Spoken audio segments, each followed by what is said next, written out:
Amados, eu gostaria de ler um texto com vocês. E eu gostaria que, em nome do Senhor Jesus Cristo, você prestasse atenção, porque para o entendimento daquilo que nós queremos tratar nesta noite, é importante você ter este contexto inicial. Este é um livro do Paul Tournier. O Paul Tournier é um psiquiatra suíço, ele é um médico. Como ele tinha uma visão integral da saúde, ele então se dedicou também à psiquiatria, e ele também é um cristão. E ele fala então de algumas experiências que ele teve no seu consultório, e nesse livro eu gostaria de tratar um aspecto aqui com vocês. Os governos fazem de tudo para alimentar o povo, para prover suas necessidades materiais. A universidade o instrui meticulosamente e a televisão cultiva sua imaginação. Mas o povo continua inquieto e atormentado. Tratei de muitos neuróticos que tinham um complexo de reivindicação afetiva, isto é, dava a impressão de não terem sido amados pelos seus pais da infância. Permaneciam como que com um déficit afetivo. Entretanto, se dissessem isso aos seus pais, eles surpreenderiam e se indignariam.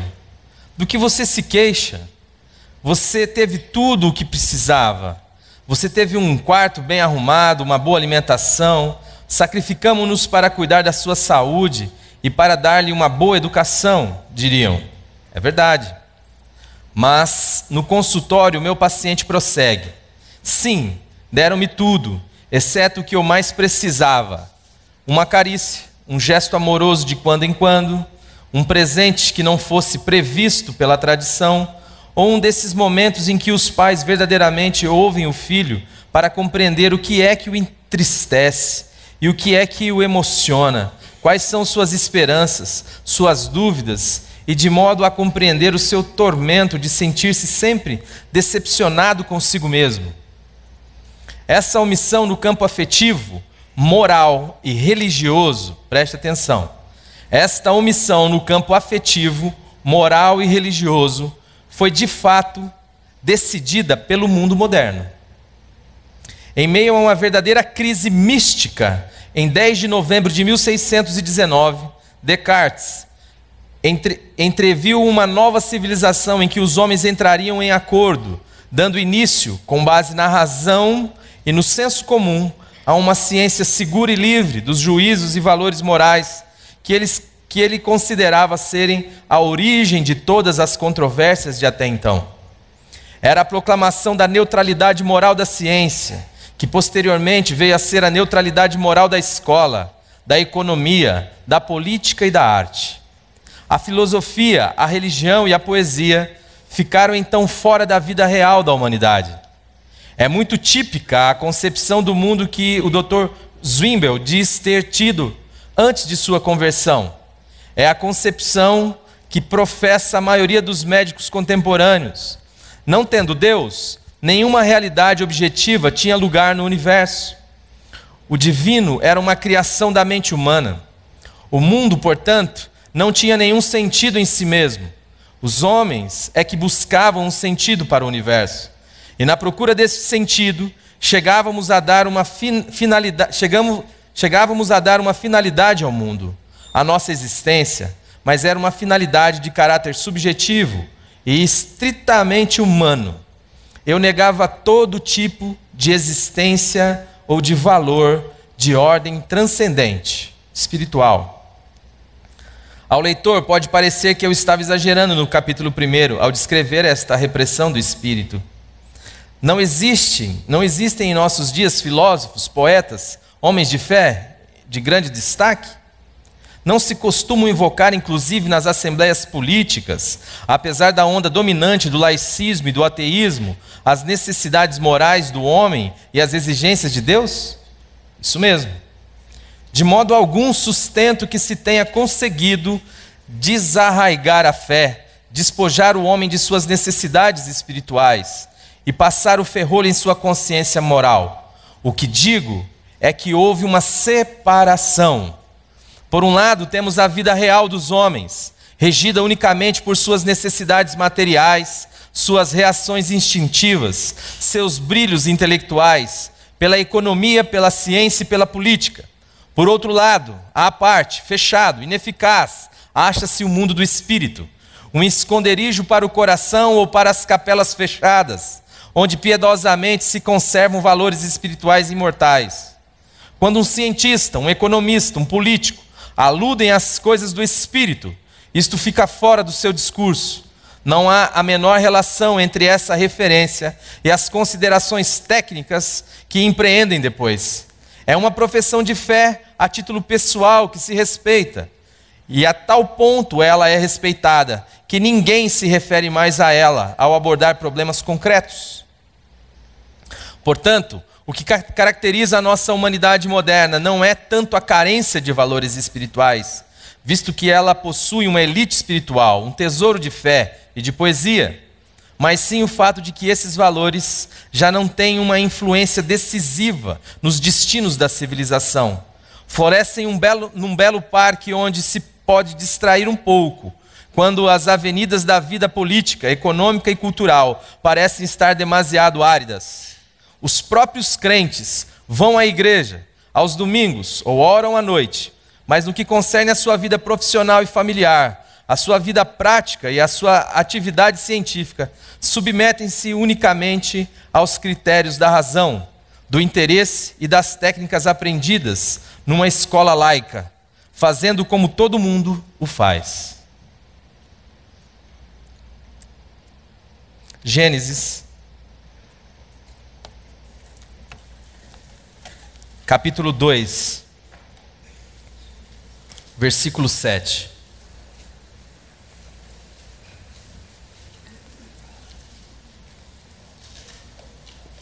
Então formou Deus ao homem do pó da terra e lhe soprou nas narinas o fôlego de vida, e o homem passou a ser alma vivente. Santo Espírito, esta é a tua palavra. Por isso, em nome do Senhor Jesus Cristo, nós invocamos o poder da vida ressurreta de Cristo. Senhor, atue em nosso meio, fale conosco, nos instrua, traga vida, regeneração, cure, Senhor, nesta noite. Fale para a glória do Pai, do Filho e tua, ó Santo Espírito. É em nome de Jesus que nós oramos. Amém. Bom, amados, o que queremos tratar e dizer nesta noite? Este texto de Gênesis fala claramente da constituição humana. Quando Deus decide nos criar, Ele decide nos criar porque Ele nos amou. Porque Ele nos quis e Ele nos amou. E quando Ele cria a raça humana, Ele cria de um jeito, de uma maneira. E esta criação é descrita no livro de Gênesis, no capítulo 2, no versículo 7, onde lemos que formou o Senhor Deus o homem do pó da terra.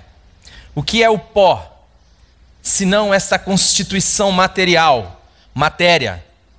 Soprou em suas narinas o fôlego de vidas, no plural, não é o fôlego de vida, é o espírito, o ruá. E o homem tornou-se então alma vivente. Esta é a constituição plena humana, é isto que você é. Para você ser um ser humano, uma criatura de Deus, Deus te formou inicialmente de três maneiras, ou de uma maneira tricotômica. Você, para ser gente, para ser um ser humano, você foi feito de matéria, sim.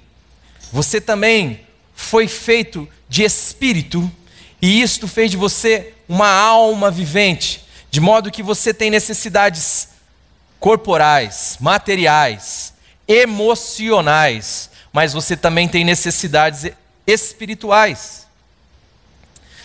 A descrição que o Paul Tournier está trazendo dentro do conflito que ele vivia no seu consultório, é esta teima, esta insistência que o mundo tem em produzir em nós uma espécie de até aceitação das coisas que são ditas espirituais, mas com um desdém total. Ela pode até servir do ponto de vista de um placebo, de algo que me distraia, de algo que faça parte da vida social dos seres humanos. Mas de fato, na hora que nós na hora que vem o pega para capar, que nem diz o outro, e isto não é para ser levado a sério, ou tão a sério. E ele diz que isso não é privilégio simplesmente dos laicos, dos céticos, dos ateus. Isto vai entrando sorrateiramente na nossa mente, como um sofisma, como algo que vem sendo semeado na minha e na sua cabeça. E nós acabamos por considerar as coisas que são do Espírito até legais. Mas no dia a dia da nossa vida, muitas das nossas decisões e muito da nossa maneira de viver, enfrentar os problemas, de enfrentar a nossa vida, de existir, de ser, parte de uma realidade que anuncia que Deus não existe. De quantas vezes nós nos sentimos então desesperados. Quantas vezes nós vivemos como se a única coisa que nós tivéssemos para contar de fato é o nosso braço? Quantas vezes nós vivemos angustiados com o dia de amanhã, com o que comer, o que beber, o que vestir? Porque de fato não cremos, porque de fato não conseguimos descansar num caráter de Deus que é amor e que diz assim para nós: não andeis ansiosos por coisa alguma. Olhai para as aves do céu, elas não plantam, não colhem, não ajuntam celeiros, contudo vosso Pai Celestial as alimenta todos os dias. Não valeis vós muito mais do que os pardais, do que as aves, do que as pombas? Nós achamos isto belo, nós sabemos esses textos de cor, mas muitas vezes as nossas vidas estão sendo vividas de maneira angustiada. O que será de mim amanhã? E se o governo falhar? E se acontecer uma crise? Vivemos desesperados, como se de fato Deus não fosse por nós. A história conta que a mulher de Lutero, diante dos problemas e das lutas que ele estava enfrentando devido àquilo para o qual Deus o havia chamado, se veste de luto. E ele pergunta: quem morreu, mulher? Ela fala: o seu Deus. Porque tamanha é a sua tristeza, tamanha é o seu enfado, a sua falta de alegria, que esse teu Deus deve ter morrido. Você e eu, queridos, temos uma necessidade corporal, sim. Temos necessidades emocionais, sim. Mas você e eu temos necessidades espirituais também. Aliás, nós vamos entender que tudo o que se refere de fato àquilo que é uma realidade eterna e concreta está pautada na palavra de Deus, está pautada em coisas que você não vê, em coisas que você não pode tocar, em coisas que você não pode cheirar. Está pautado naquilo que Deus diz de mim e de você. Vamos continuar ainda em Gênesis. Gênesis, ainda no capítulo 2, eu gostaria aqui de ler os versos 16 e 17. E o Senhor Deus lhe deu esta ordem: de toda árvore do jardim comerás livremente, mas da árvore do conhecimento do bem e do mal não comerás, porque no dia em que dela comeres, certamente morrerás. Bom, este texto é o texto que narra a fala de Deus em relação ao homem. Aqui nós temos Deus dizendo: ó querido, porque Deus é o Deus da liberdade, é o Deus que preza pela liberdade. Jaquelu vai dizer o seguinte: o homem se tornou escravo de tudo, exceto de Deus. Porque Deus é aquele que priva pela nossa liberdade. Ele é aquele que nos criou para ser livres. Por isso que Jesus vem restaurar esta liberdade em nós. Ele vai dizer, como foi dito aqui já nesta noite: se o Filho vos libertar, verdadeiramente sereis livres. Deus cria e coloca todas as árvores dos jardins à disposição do homem. Diz: de todas as árvores dos jardins você pode comer livremente. Eu quero excetuar a árvore do conhecimento do bem e do mal, porque no dia em que você comer dela, você morre. Bom, o homem comeu. Nós sabemos, por causa de Gênesis 3, que o homem comeu a árvore do conhecimento do bem e do mal. E o que está por detrás desse texto? O que esse texto fala? O que é comer desta árvore do conhecimento do bem e do mal? se não aceitar a proposta da serpente que diz: como Deus sereis? Se não tentar viver a partir de mim mesmo, tentar viver rompendo a minha relação com Deus. Por que Deus disse que eu morreria? Deus não disse que iria me matar, é outro detalhe que nós precisamos colocar aqui, porque Deus é vida, e o que Ele faz tem a ver com a vida, mas Ele deu a liberdade a cada um de nós, e se você quer viver a partir de você mesmo, a partir do seu braço, se você quer ser Deus, eu quero dizer para você, você está trilhando um caminho de morte, e Deus tem que possibilitar isso a você, porque Ele não pode obrigá-lo. Ele não é o Deus que rompe portas, Ele é o Deus que está à porta e bate. Se alguém ouvir a minha voz e abrir a porta, eu entrarei, cearei com ele, ele comigo. Deus é o Deus que respeita você. Deus é o Deus que diz ao povo de Israel: bom, eu gostaria que vocês fossem regidos e dirigidos nos sistemas dos juízes. Mas o povo invejoso do povo ao lado, do povo à sua volta, diz: bom, mas nós queremos reis. E ele diz: então tá bom. O problema da árvore do conhecimento do bem e do mal é que ela nos mataria. Nos mata.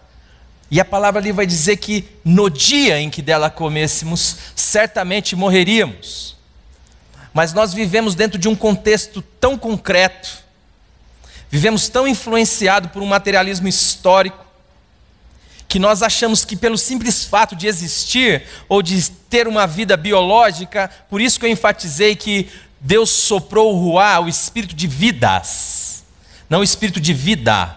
Por ter uma vida biológica, eu acho que eu estou vivo. Então, meu querido, eu quero dizer que se Cristo não for a sua vida, você não está. Você está morto. Há uma distinção, ontem tratando aqui com jovens também, falando sobre essa distinção das vidas. Quando você olha para uma rosa tem vida? Tem alguém aqui? Uma rosa tem vida? Obrigado. Se você joga um novelo de lã para ela, ela faz o quê? Nada. Um gato tem vida? 1, 2, 3. Um gato tem vida? Sim. Obrigado. Se você conta uma piada pro gato, o gato dá risada? Não. É. Eu falei pra rapaziada antes aqui, se o gato der risada, vocês dão um jeito, cara, porque deve ter alguma coisa errada aí. Esse gato tá meio muito doido, esse gato. Aliás, se alguém vê você contando piada pra um gato também, quando você for, faz escondido. O gato, ele tem uma vida, do mesmo jeito que a rosa tem uma vida, só que ela está morta para o lúdico. Ela está morta para esta realidade de se relacionar com um novelo de lã. Já o gato não, você dá um novelo de lã, ele brinca, ele joga, ele rola e tal. Mas se você conta uma piada para ele, ele também está morto para esta dimensão do lúdico. Estar morto não significa existir. Não existir, aliás. Estar morto, do ponto de vista das Escrituras, significa estar sem conexão, estar desligado, estar separado da fonte da vida que é Deus, Jesus Cristo. Nós sabemos por causa lá de João 4, quando Jesus traz a luz a nós, esta realidade de que Deus é Espírito, e que uma relação com Deus tem que se dar nesta dimensão. Quando o homem morreu como? Ele caiu duro, biologicamente falando? Não. Mas o homem morreu no dia, porque no dia ele ficou separado desta dimensão espiritual, ele ficou impossibilitado de se relacionar com Deus, e de lá para cá, o que Deus está fazendo é restaurar esta conexão. O de lá para cá, o que Cristo veio fazer é te dar vida, meu amado. Ainda que você tenha esta vida biológica, eu quero dizer que a morte vai pôr um fim nela. Se Cristo não for a sua vida, a morte porá um fim em você. De modo que não importa o tempo. O fato é que aquilo que é, será. Nós temos esta Esta dificuldade, porque a nossa mente, você pode pensar que não, mas você está sendo ministrado religiosamente por uma pregação anti-Deus, anti-Cristo, que quer fazer de você Deus, cujo Deus é você. Ou o máximo que pode aceitar ou propor a você é esta realidade religiosa, maligna, que realmente serve como um ópio, como algo que lhe alucina, que lhe tira do sentido, que lhe ilude com as suas práticas religiosas aceitáveis, com as suas frequências às comunidades ditas cristãs, com o seu envolvimento com os dogmas daquilo que você diz crer, mas que não aceita em nenhum momento que de fato você evoque o poder da vida ressurreta e diga: eu sou o que Deus diz que eu sou.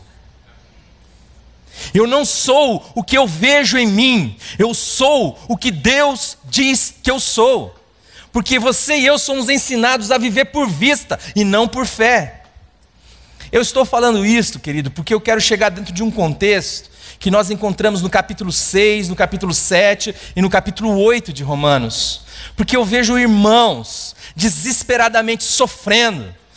Às vezes chegam no meu gabinete chorando, desesperados, porque dizem assim: eu não sou um nascido de novo.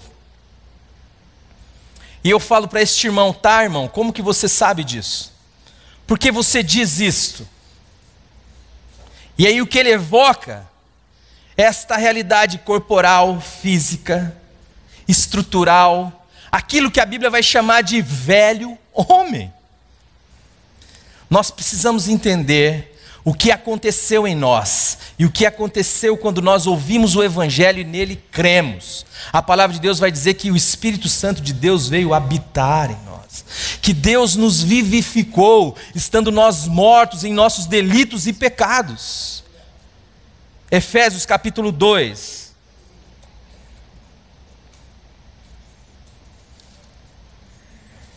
Versículos de 1 a 3. Ele vos deu vida, estando vós mortos nos vossos delitos e pecados, nos quais andastes outrora, segundo o curso deste caminho, segundo o príncipe da potestade do ar, do espírito que agora atua nos filhos da desobediência, entre os quais também todos nós andamos outrora, segundo as inclinações de nossa carne, fazendo a vontade da carne e dos pensamentos, e éramos, por natureza, filhos da ira, como também os demais. Este texto ele é riquíssimo. Primeiro ele está dizendo assim, que Deus nos vivificou, estando nós mortos. Mas você fala: pô, mas eu não estou morto, cara, olha, eu estou vivão aqui, ó. É desta referência espiritual que o texto está dizendo. Desta falta de possibilidade de conexão verdadeira com Deus, que faz com que no máximo que eu faça de Deus é uma religião ou uma ideia, um acumulado de regras ou de dogmas, que diz assim, que exige coisas que estão fora de mim, mas que não é capaz de ser em mim. Este texto fala que nós estávamos mortos, ainda que aparentemente vivos, do ponto de vista daquilo que nós podemos ver, tocar. Há muita riqueza nesses 3 capítulos de Romanos, e não dá para a gente tratar tudo aqui, mas sabe quando eu estava vendo um helicóptero esses dias lá, os Águias de São Paulo, eles têm uma chamada, eles vão, eles sobrevoam a área, aí eles descobrem um lugar e depois aterrissam naquele lugar. Vamos tentar fazer mais ou menos isso. No capítulo 6 de Romanos, Paulo vai dizer no versículo 6 e no versículo 7 um texto que vocês conhecem de cor. Sabendo isso, que foi crucificado com ele o nosso velho homem, para que o corpo do pecado seja destruído, e não sirvamos o pecado como escravos, porquanto quem morreu está justificado do pecado. Bom, Paulo fala então de uma morte que aconteceu, de uma morte que eu preciso saber. sabendo isto, que foi crucificado com Cristo o nosso velho homem. E ele fala, para que o corpo do pecado seja destruído, e não sirvamos mais ao pecado como escravos, porquanto quem morreu está justificado do pecado. Ora, do que Paulo está falando? Se eu já havia morrido lá no Éden, por que eu estou precisando morrer aqui de novo? Ou o que precisa morrer aqui? Ou o que morreu que Paulo está dizendo?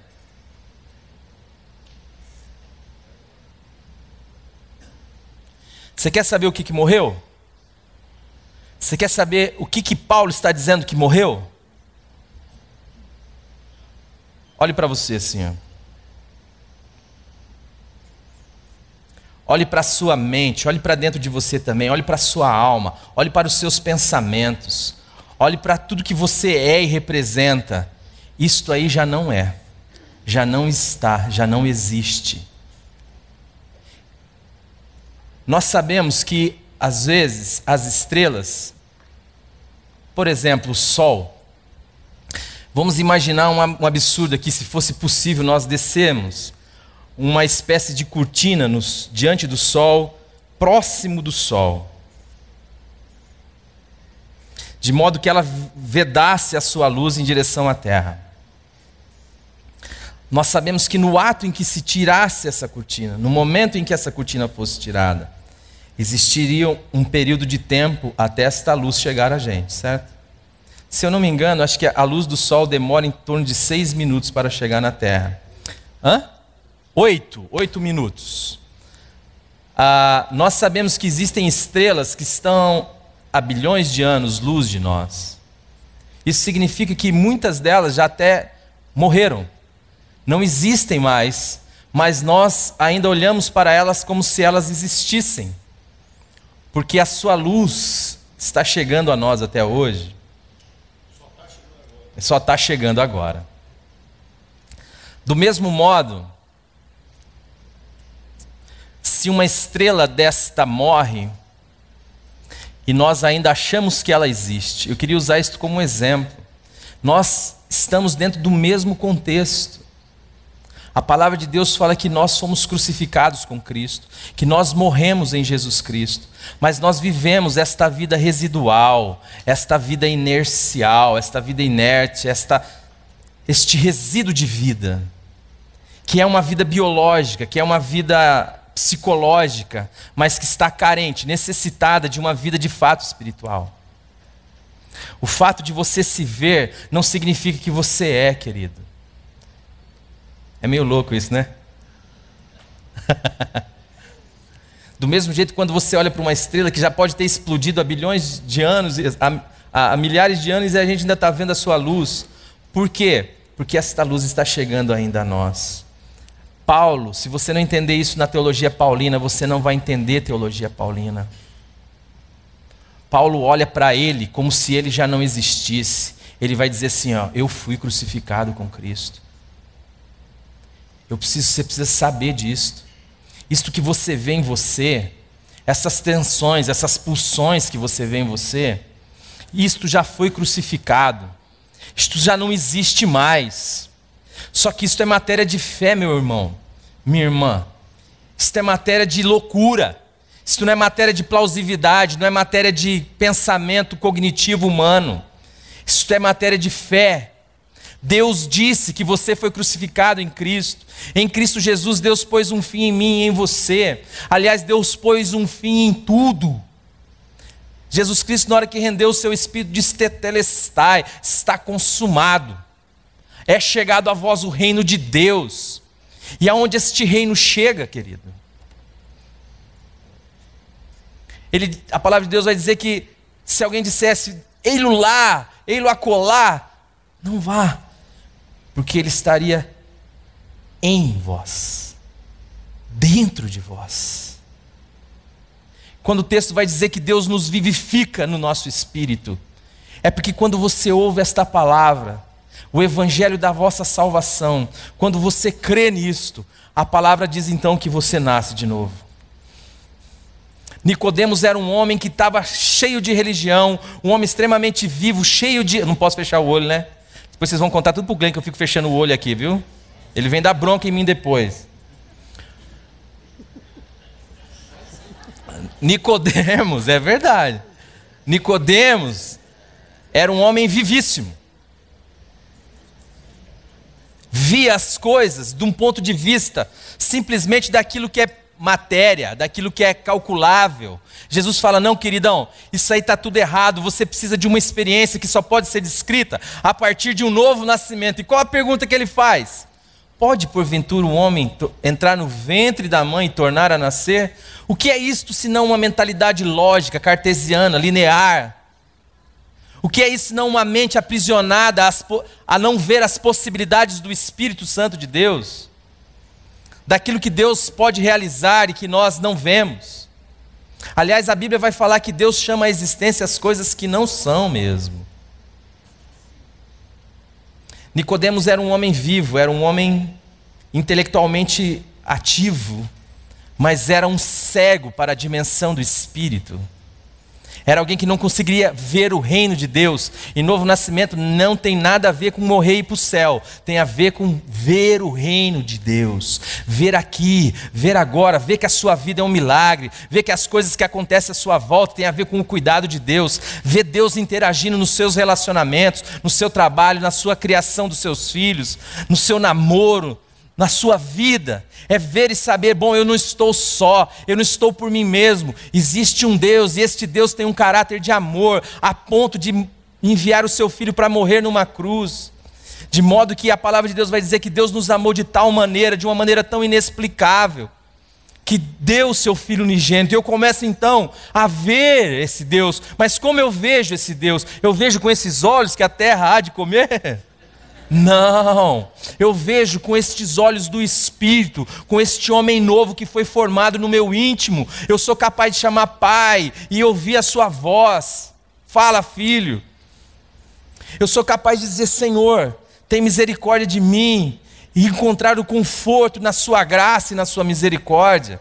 Eu sou capaz de vê-lo cuidando dos mínimos detalhes da minha vida, a cada dia sendo instruído, aprendendo de Deus, do seu caráter, ainda que eu não toque, que eu não cheire, que eu não veja. Porque eu sei que Deus está comigo, como a sua palavra diz: eis que estarei convosco todos os dias, até a consumação dos tempos. É isto que é novo nascimento, é estar ligado de novo a Deus, é estar fundido de novo em Deus. Deus e eu somos uma coisa só. Muitos irmãos têm medo de se propor como o Evangelho de Deus para o nosso tempo, porque estão olhando para as suas finitudes e não para as possibilidades do Espírito Santo de Deus. Temos medo de dizer como Paulo: sede meus imitadores, como eu sou de Cristo. Porque a gente está atrelado a essas mazelas que nós vemos em nós. Nós damos muito mais valores às nossas mazelas, às nossas pequenezas, aos nossos pecados, do que aquilo que Deus diz de nós. Temos medo de nos expor. Por que eu não me exponho como cristão muitas vezes? Por que dependendo do lugar eu prefiro ficar omisso? Por que na academia, por exemplo, academia, quando eu digo aqui nas universidades, é tão difícil assumir o postulado de que se é um cristão? Porque você vai correr o risco de ser chamado de idiota. Porque crer em Deus é coisa para gente involuída. Os sábios, os entendidos já passaram dessa fase. Por quê? Porque muitas vezes eu olho para mim e busco em mim algo que possa provar que Deus existe. Mas a partir de mim. Então nós entramos no capítulo 7, Paulo dizendo assim: este desespero, apesar de um fato consumado no capítulo 6, ou seja, não tem nenhuma, eu estou crucificado com, sabendo isso, que foi crucificado com Cristo o nosso velho homem, para que o corpo do pecado seja destruído e não sirvamos mais ao pecado como escravos, porquanto quem morreu está justificado do pecado. Esta é uma obra consumada e pronta. Contudo, no 7, ele está desesperado com a sua realidade corporal, histórica, física, emocional, psicológica. Ele está dizendo: olha, tem um problema com essa lei aí. Essa lei é muito boa. Eu dou razão a ela. Está certo em dizer a verdade, está certo em não mentir, está certo em não matar. Só que tem um negócio aí, rapaz. Essa lei é espiritual. Só que eu sou o quê, gente? Sou carnal, vendido ao pecado como escravo. Ora, o que está acontecendo então? O que está acontecendo é que é o seguinte: segundo o homem interior, eu tenho prazer na lei de Deus, mas eu vejo nos meus membros uma lei que milita contra a lei do meu entendimento, porque quando eu quero fazer o bem, o mal está comigo. Eu sei que em mim aonde? Isto é, na minha carne, não habita bem algum. Com efeito, querer o bem está em... Eu só não consigo realizar esse troço. Ora, nós buscamos a evidência do nosso novo nascimento em nós mesmos, enquanto a Bíblia está dizendo que o coração do homem é desesperadamente corrupto. A Bíblia está nos ensinando que não há nada em nós que possa justificar o fato de que eu sou um regenerado, a não ser a fé em algo que eu não vejo, mas em algo que Deus disse. A não ser quando eu me aproprio pela fé desta realidade que é a única realidade, porque ela está em Deus e é sustentada por Deus, e Deus empenhou a sua palavra nisso, de fato que isto é o que é. Eu fico buscando em mim se eu melhorei. Se você melhorou, querido, eu quero dizer para você, você está na religião. Se você olhou para mim e falou, nossa, antes de eu virar crente eu era uma droga, mas agora eu estou bem, hein? Nossa, como eu melhorei. Meu irmão, o máximo que você fez, cara, foi assumir as máscaras. Aquilo que Jesus olhou para os fariseus e para os saduceus e para os sacerdotes e disse, hipócritas. Se você olhar para você e ver em você bênção, assim, bondade, pô, tô legal. Eu fico, irmão, eu não sei o que acontece comigo, mas desde quando eu conheci Jesus Cristo, e isso tem mais ou menos 18 anos, cada dia que passa, eu falo, Senhor, tem misericórdia de mim. É que o negócio vai apertando, gente. A gente acha que pecado é falar palavrão. Antes fosse. Eu começo a descobrir que pecado sou eu.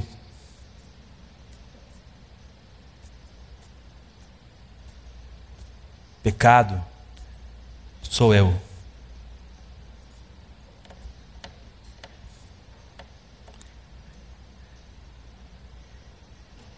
Você às vezes encontrou com alguém e o Senhor lhe deu a oportunidade de falar de Jesus e do amor de Deus para essa pessoa. E passa um tempo, aquela pessoa te encontra e fala assim, rapaz, lembra aquela nossa conversa aquele dia? Então, mudou minha vida. Eu hoje sou um filho de Deus.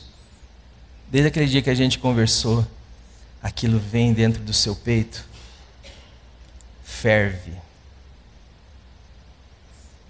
Aquilo que eu falei, meu, isso sou eu, sou demais mesmo.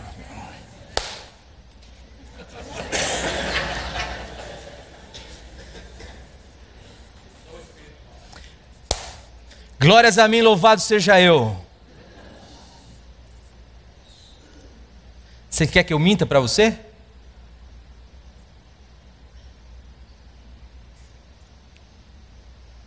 Só que vocês estão sabendo disso, porque eu estou confessando isso para vocês. Mas só quem sabe disso é eu e Deus. E eu me enojo. Eu não estou matando, eu não estou roubando, eu não estou me prostituindo, eu estou pregando e o nego está ficando regenerado. E a desgraça do orgulho maléfico, maldito, está nos meus membros. Antigamente isso me travava. Que a primeira coisa que você faz, não vou pregar mais para ninguém não. Prego, piora. O cara salva e eu fico pior que o cara que foi salvo.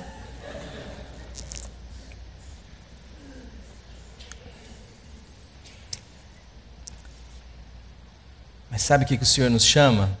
A não andar por vista. Meu irmão, o dia que você se achar pronto para o reino de Deus, como no primeiro dia que eu pintei nesta comunidade aqui, e Deus me deu um tapa de luva de pelica. Porque um dia, a partir do meu comportamentinho moral, religioso, eu me achei digno de tomar o pão e o vinho, de comer o corpo de Cristo e beber o seu sangue. Por quê? Porque eu tinha ido legal naquela semana. E eu chorava no banco onde o Braulio está sentado ali, ó. Eu falava, Deus tem misericórdia de mim, porque um dia eu me achei digno de tomar a ceia do Senhor, de fazer parte do corpo e do sangue de Cristo, por mim mesmo. Sabe por quê? Porque eu estava cheio de religião. Eu estava procurando em mim algo que comprovasse o meu novo nascimento. E quando eu achava o fato de, Deus, graças te dou, porque não sou como os demais homens, roubadores, detratores, adúlteros, antes jejuo 2 vezes por semana, dou o dízimo de tudo quanto possuo. No mês em que isto dava a média, aí você se sente bem para tomar a ceia. No mês que você não está nessa média toda, então você não se... Buscando em mim, amados. Eu não sei se você está buscando em você, mas eu quero te dizer que Deus te fez aceitável a Ele mesmo em Cristo Jesus. Sabe por que você deve andar em direção àquilo que é verdade? Porque Deus diz que você é uma nova criatura em Cristo. E Deus diz que aqueles a quem Ele chamou, a quem Ele predestinou, Ele chamou, e a quem Ele chamou, Ele glorificou. Deus diz que Cristo Jesus, 1 Coríntios 1,30, se vos tornou da parte de Deus, para nós, em sabedoria, redenção, santificação e justiça. É este o meu e o seu caminho. Você vai olhar para você e vai ver a impossibilidade. Eu vou contar uma história aqui que não é nenhuma novidade para ninguém. Aliás, para alguns pode até ser. Mas eu já contei essa história em outras pregações. Mas talvez possa lhe ajudar a entender o que eu estou querendo dizer. E depois nós partimos para o capítulo 8. Quando eu tinha 4 anos de idade, o meu pai abusou sexualmente de mim. Tinha 4 anos. E eu vou começar a falar essas coisas aqui, não é para você ter dó não, viu, irmão? É só para você saber como que funciona o negócio. Com 4 anos de idade, meu pai abusou sexualmente de mim.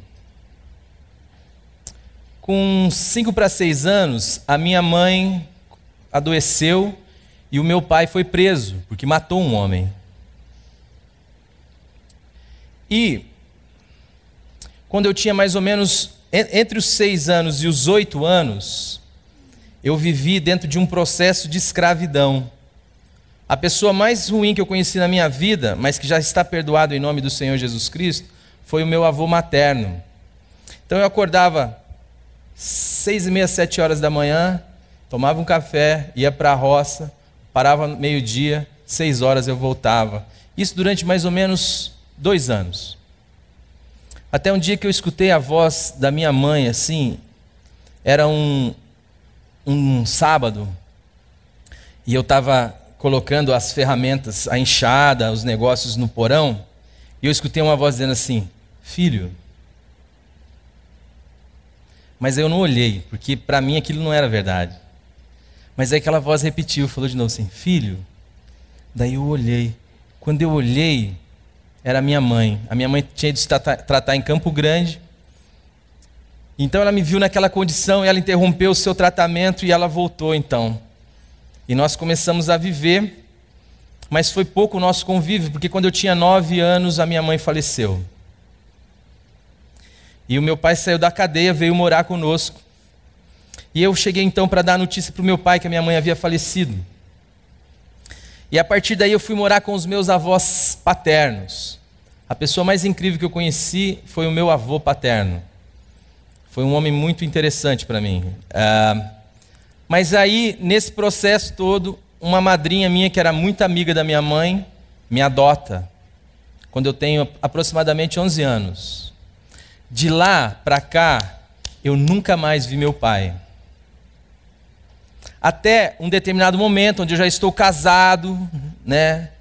Já estou com a minha vida encaminhada, me aparece então a figura do meu pai. Meus avós paternos tinham uma certa condição, e eles morreram, e daí meu pai pegou esta herança e nunca mais o vi. E minha madrinha me criou então como filho. Quando eu estava casado, meu pai voltou, eu fui vê-lo. Ele estava empobrecido, adoecido, uma condição muito ruim. E todo final de semana, ele ia então no meu trabalho e eu lhe dava um recurso para ele poder passar a semana, e arranjamos um local para ele ficar, se instalar. E foi assim durante muito tempo. Mas eu fazia esse tipo de coisa, mas não havia perdão no meu coração. Eu fazia isto com medo de você me ver. Eu fazia isto com medo do testemunho que eu não lhes daria se eu não ajudasse o meu pai. Mas dentro do meu coração não havia sido tratado esta realidade ainda. Então, isso me incomodava às vezes. Aliás, sempre me incomodou. E um dia meu pai saiu do lugar onde a gente estava pagando e o pai, onde o senhor está? E um dia uma menina me falou assim: eu vi o seu pai dormindo na rua. Daí eu e a Lili pegamos e fomos lá no lugar que ela tinha falado, e realmente ele estava lá na rua. Nós já tínhamos preparado um lugar para ele, pegamos ele, levamos e começamos: pai, o senhor precisa cuidar dessa saúde. O Junô está aqui. Um dia levei lá para o Junô uma ferida desse tamanho debaixo do pé e cana. E o Junô falou, por exemplo, ele e o Dr. Marcelo, um outro amigo que ajudou bastante nessa época: seu pai precisa parar de beber, porque enfia cana para dentro, aquilo vira açúcar na hora, né? Já. Bom, mas as coisas foram ficando muito difíceis e deu-se mais ou menos um período de 3 a 4 meses. E aí meu pai faleceu.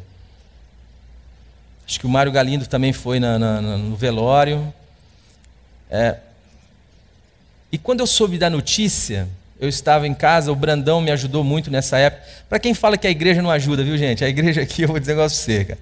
O Brandão foi um irmão que Deus usou e eu sou grato a ele até hoje. Eu estava na minha casa, chegou a notícia, e eu entrei no banheiro e eu urrava.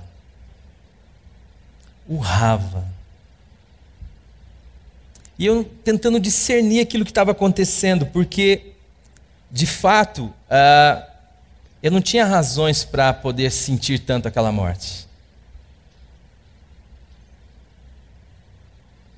Era um homem que foi ausente como um pai, que não foi um bom exemplo, um homem que abusou de mim quando eu tinha 4 anos, um homem que foi preso. E quando eu fui buscar isso que estava acontecendo no meu coração, eu vi a bondade de Deus. Eu vi com os olhos que a terra não irá comer. Eu vi o reino de Deus. Eu vi que Deus é vivo, que Jesus Cristo ressuscitou dos mortos. Porque o que estava acontecendo no meu coração é que naquele período em que Deus me deu para ficar com o meu pai, que durou mais ou menos 4 meses, foi o período que Deus deu a graça de eu conviver com meu Pai, a ponto de que o Espírito Santo de Deus promovesse no meu coração perdão e amor, porque Deus é amor.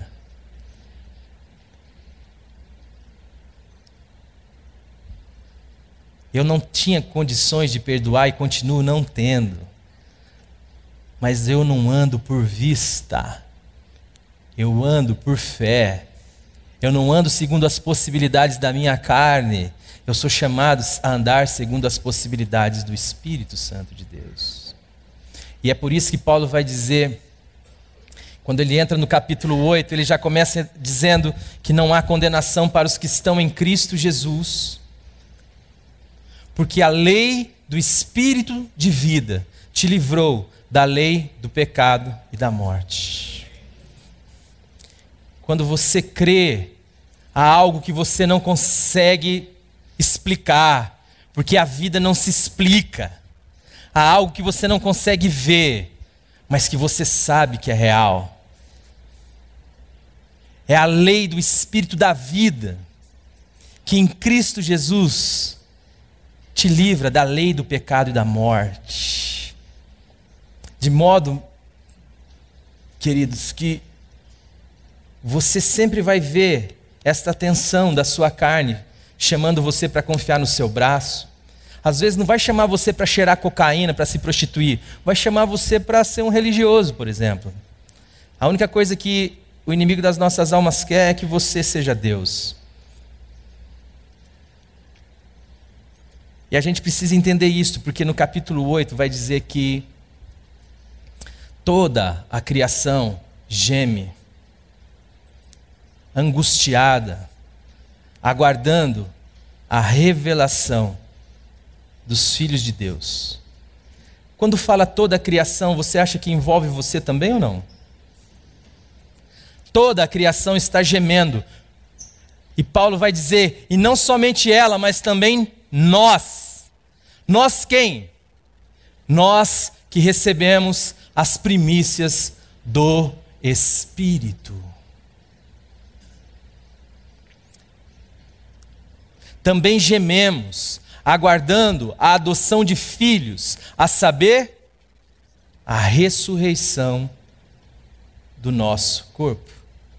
A fé última do cristianismo fala na ressurreição do corpo.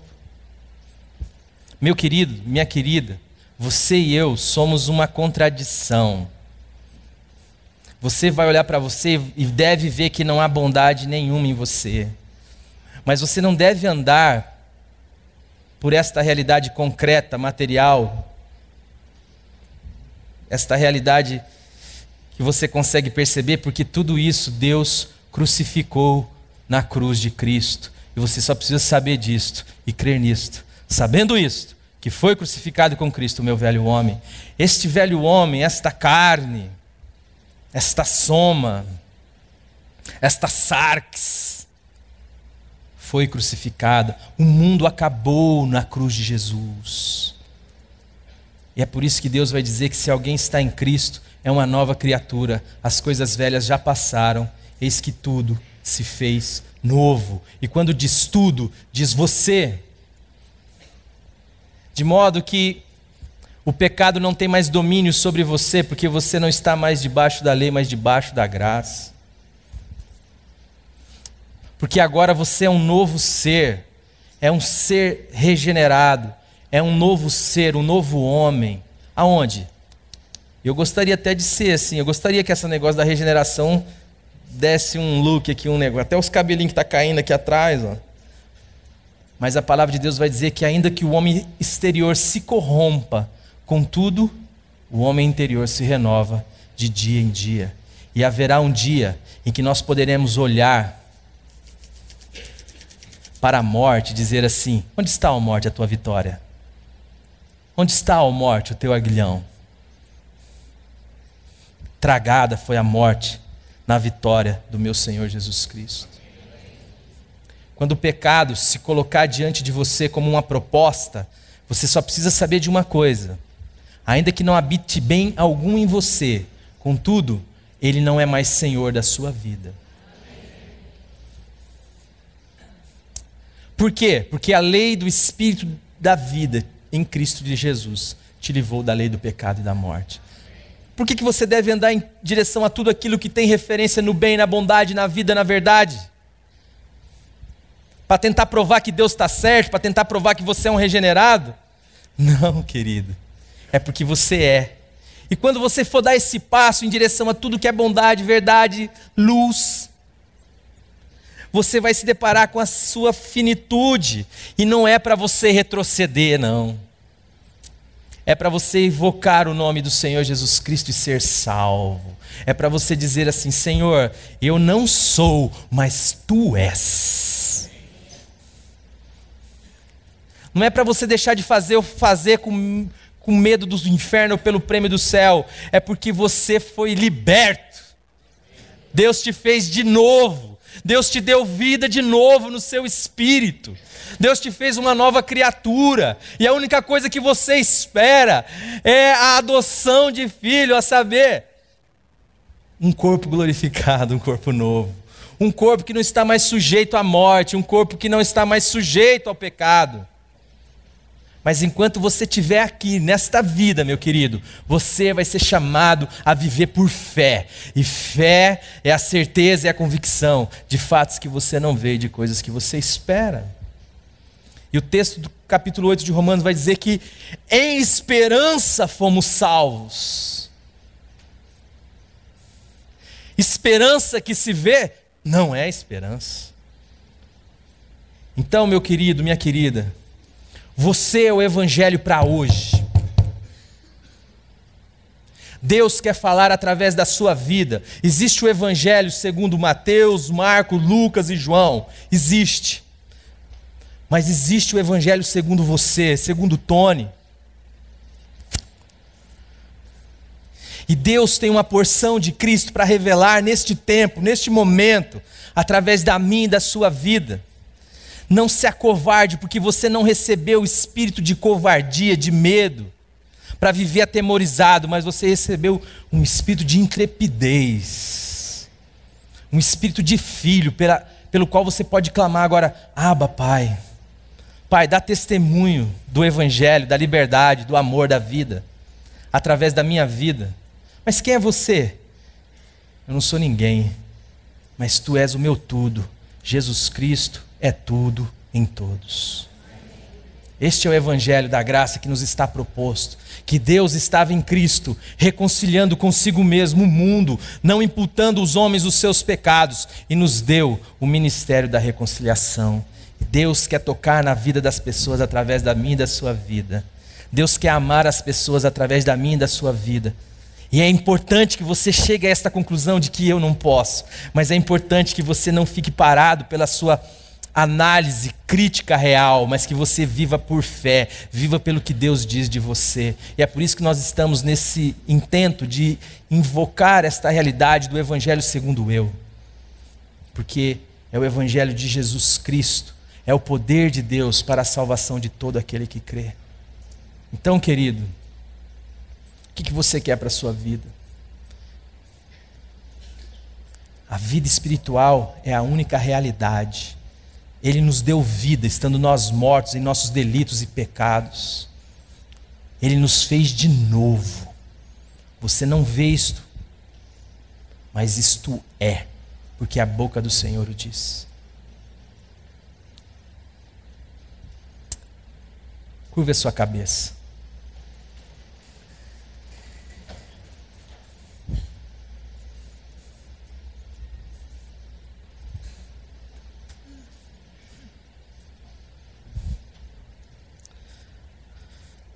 Pai amado, em nome do Senhor Jesus Cristo, meu Pai, dá-nos a graça de ver, Senhor, porque nós confessamos a Tua palavra, e é isto que a Tua palavra diz, que se alguém não nascer de novo, não pode ver o Teu reino. Me leva a concluir que se alguém nasce de novo, esta possibilidade me é possível. Senhor, nesta noite eu peço que o Senhor quebre todo o sofisma, toda a fortaleza de pensamento instalada, Senhor, que nos impede de ter acesso, Senhor, a esta vida que é no Espírito. Jesus disse que O Senhor procura, Senhor, por adoradores que te adorem em espírito, porque o Senhor é espírito. Pai, em nome do Senhor Jesus Cristo, dá-nos a graça de ver, Senhor, o teu reino. Pai, cura nesta noite, salva nesta noite, liberta nesta noite. Pai, aviva a tua igreja nesta noite. Faz, Senhor, de cada um dos que estão aqui, Senhor, luzeiros, sal da terra e luz do mundo, Senhor. Pai, dá-nos a graça de descansar no teu amor por nós e na obra que Jesus Cristo realizou e disse: está acabado, está consumado. Eu faço nova todas as coisas. E isto inclui a mim e a cada um dos meus irmãos aqui presentes, Senhor. E também as pessoas que ainda não creram, mas que irão crer pela pregação da tua palavra. Pai, fala com cada pessoa na internet também, Senhor. Pai, em nome do Senhor Jesus, vivifica-nos, para que não fiquemos paralisados pelo medo, Senhor, para que não fiquemos paralisados como aqueles que não têm Deus, para que não vivamos, Senhor, angustiados com o dia de amanhã, para que não vivamos retendo o perdão que o Senhor já nos deu, para que não vivamos, Senhor, com medos, apavorados, com medo de Ti, como se Cristo não fosse, Senhor, a nossa santificação, a nossa justificação, a nossa redenção, a nossa sabedoria, como se o Senhor não tivesse caráter, Pai. Pai, em nome do Senhor Jesus Cristo, dá-nos a graça de viver por fé, de viver pelo aquilo que o Senhor diz de nós, sabendo que esta tensão existirá até o dia, Senhor, em que a ressurreição acontecerá de modo histórico. Pai, os homens têm negligenciado o mundo, força com toda a força que tem, na tentativa de negar o Senhor, mas as pessoas, os homens estão sofrendo, áridos, porque nada neste mundo pode satisfazer a minha alma, o meu sentido de significado, de modo que eu só posso chegar à seguinte conclusão: eu não sou deste mundo. Pai, que nós sejamos agora, Senhor, pacientes da Tua ação, da ação do Teu Espírito, e que o Senhor quebre agora todo o sofisma, todo o coração de pedra, toda a penha pela Tua palavra, e que haja descanso, que a sede da alma seja saciada pela presença do Senhor, pelo fato de que Deus nos ama, de que a Tua palavra é verdadeira, de que o Senhor é vivo e não precisa de prova para isso. Senhor, tem misericórdia de nós, porque nós somos pecadores. Mas obrigado porque o Senhor não veio buscar os justos, o Senhor veio chamar pecadores ao arrependimento, Senhor. E dá-nos a graça de viver, não mais eu, mas Cristo vivendo em mim, Senhor. Dá-me a graça de não dizer mais sim, Senhor, Senhor, pecado, mas de dizer: ó, pecado, você não tem mais domínio sobre a minha vida, porque a lei do Espírito de vida em Cristo Jesus me livrou da lei do pecado e da morte. Sustenta cada irmão, cada irmã aqui, Senhor, cada família aqui, em nome de Jesus. Que o Evangelho possa ser, Senhor, comunicado através da vida dos Teus filhos, porque a Tua palavra diz: e sereis minhas testemunhas em Jerusalém, em Samaria, em toda a Judéia e até os confins do mundo, Senhor. Faz de cada um de nós aqui, Senhor, Tuas testemunhas. Dá testemunho de nós, dá-nos alegria, descanso, sabendo que nenhuma condenação mais há para os que estão em Cristo Jesus. Dá-nos, ó Pai, a graça de viver contigo totalmente, integralmente, de não termos dicotomias nas nossas vidas, mas de viver contigo todo e qualquer momento, levando sempre por todo lugar o morrer de Jesus, para que a vida de Jesus se manifeste também neste nosso corpo que é mortal. Muito obrigado, Pai. Em nome do Teu Filho que nós oramos. Amém. A mensagem que você acabou de assistir faz parte do Ministério de Comunicação Palavra da Cruz. Temos um grande acervo de estudos bíblicos em áudio e vídeo. Distribuímos também gratuitamente o jornal mensal Palavra da Cruz. Entre em contato conosco pelo fone 0 operadora 43 3372 8900 ou pelo e-mail livraria@piblondrina.com.br. Visite-nos pelo site www.livrariapiblondrina.com.br ou acesse www.piblondrina.com.br. Graça e paz.